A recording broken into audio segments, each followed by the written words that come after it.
Did you know that there are 79 minerals and trace elements in seaweed, and using seaweed is a superior way of bringing in copper, manganese, potassium, phosphorus, iron and zinc to the soil in a plant available form.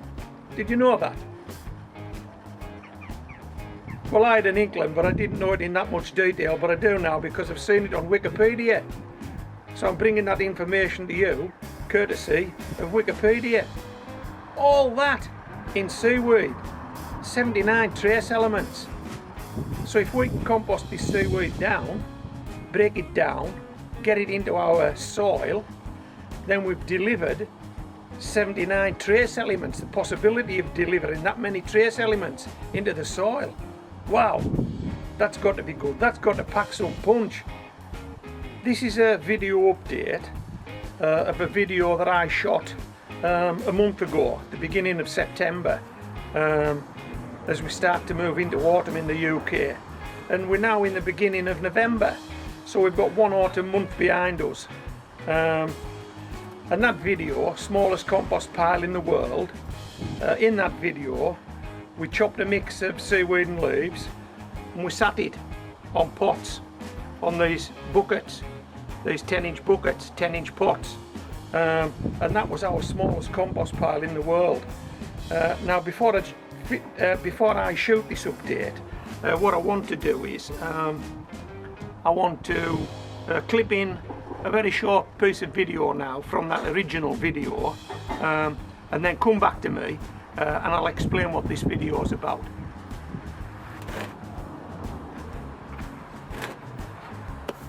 Okay, so this is our pot. There's the soil. This would have grown potatoes or leeks or carrots. I've already told you that. This will have grown a crop this year, and we ain't going to use that for 6 months. It'll be full of life. We want to sustain that life. We want that life to work for us while we're indoors during the cold winter months. We want this to be getting better, and it can do, and it will do if you follow this simple advice. Okay, now we're not going to cover this over. There will be no smell, there'll be no slime, there'll be no flies, there'll be no rats, there'll be no vermin, there'll be no mice. Just good wholesome compost on there, being attacked by the elements from above and the worms and the microorganisms from below. And by the time 6 months is up, you won't even know this stuff has been on there. It'll have all disappeared, if not all of it, most of it. Anybody that does composting will tell you that. You can have a compost pile as big as you like, but in so many months' time it'll be half as big because it breaks down. And when this breaks down, where do you think it's going? There's only one place it can go, in that soil. This is it, smallest compost pile in the world. There you go.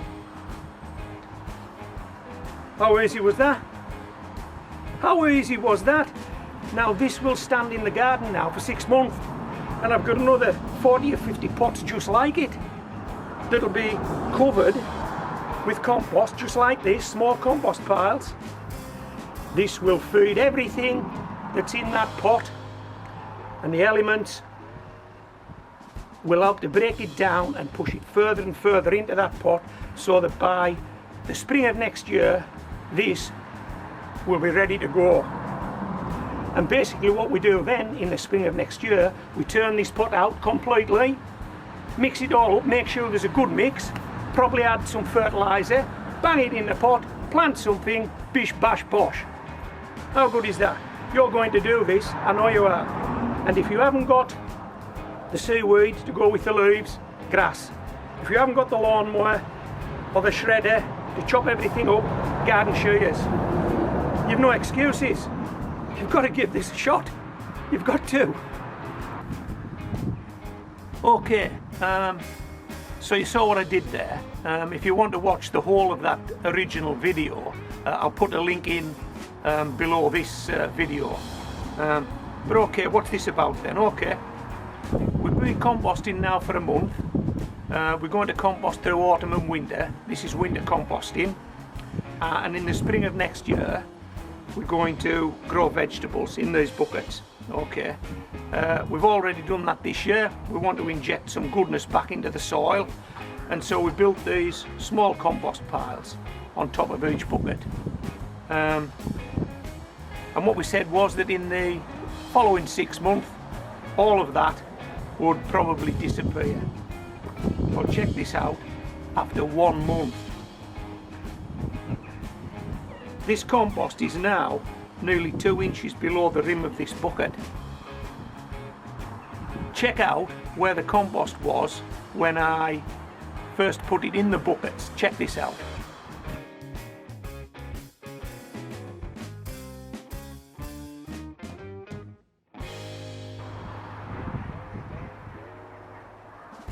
Okay, so I think you can see from that the compost was probably 2, 3, 4 inches above the level of this bucket.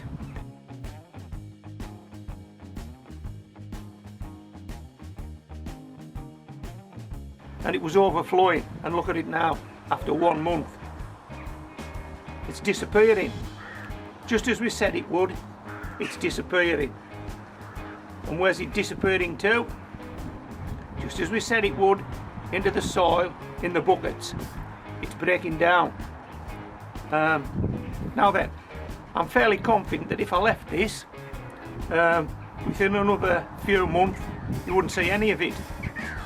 But what we want to do is, we want to keep this going now. Now that we've got it going, we want to keep it going, because we've got worms and microorganisms in these pots relying on us, giving them some food so that they can supercharge the pot, haven't we, Mom? So what we're going to do is we're going to top these guys up and then just sit them to one side again. Let this process continue for the rest of autumn and winter. But what we're going to top these guys up with, I've just cut my lawn, and hopefully the last time this year. So I've got some grass, and I also had some leaves.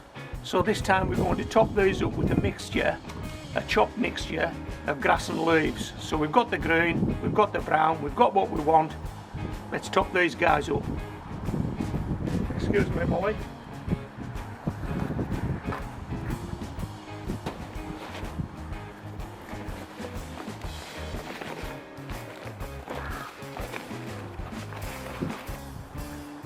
That's it, a chopped mixture of grass and leaves, and we'll simply do this.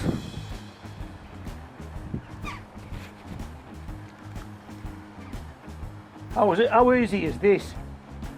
And if you're not doing this, as I've already said, you should be, shouldn't you? There's lots of leaves about, it is autumn. You may have just recently cut your lawn and have your grass. Do a mix, chop and drop it.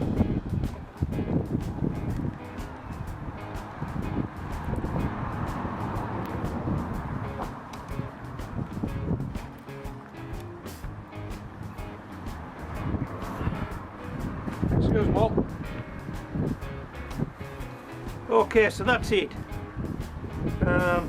We've rebuilt the smallest compost piles in the world again. We'll sit these to one side and we'll see how they go. Hope you've enjoyed this video, and if you have, give me a thumbs up.